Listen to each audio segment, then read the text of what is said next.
Now, getting into your frequently asked questions from the month of June, I think one of the key questions we saw was just around Bitcoin and cryptocurrency in general, in terms of what's going on in that space.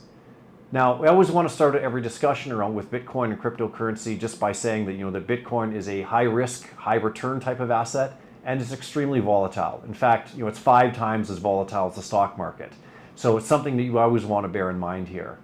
The bottom line is that we did see a very, very powerful rally in Bitcoin into the fall of 2025, and then no follow through, which is very unusual, and really returns since then have been disappointing. Now, I think the key driver of those disappointing returns, since the fall of 2025 has really been there's a lot of uncertainty. And there's multiple sources for that, but I think one of the key sources is actually the fact that the Clarity Act has not been able to get through both houses of Congress in the US. And that's a key piece of legislation around Bitcoin in particular and cryptocurrency in general that needs to come through in order to help really solidify the asset class's position. Now, underneath the surface here, it doesn't look like Bitcoin or cryptocurrency are being abandoned. In fact, you can see increased signs of institutional adoption in many respects. You're starting to see countries such as the United States look at establishing strategic Bitcoin reserves. You're seeing large banks like JP Morgan and Goldman Sachs adopting blockchain technology, as well as producing products centered on Bitcoin.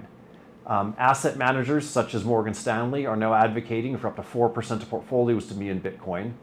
And you're starting to see Bitcoin use cases in the AI economy.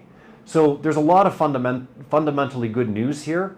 Now, that does not and has not guaranteed any results to date. However, it does argue that for a small allocation of the portfolio, that it does make sense to keep some allocation.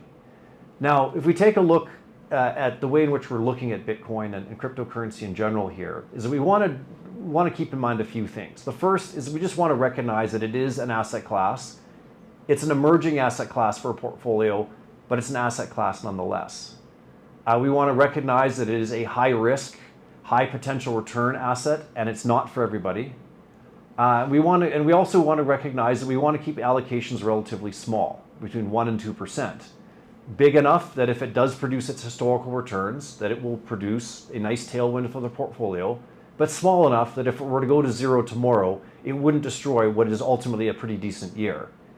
And so we want to bear those things in mind. And I think it's also important to note that it's important that you understand that we're always looking to understand it. We're always looking at the fundamentals and always making sure that we understand Bitcoin in the context of a portfolio and how it can enhance or detract from the risk reward. So if you have some further questions on this about how that impacts your portfolio or any questions in general, please pick up the phone, email us. We're here to help and happy to give you the answers you need.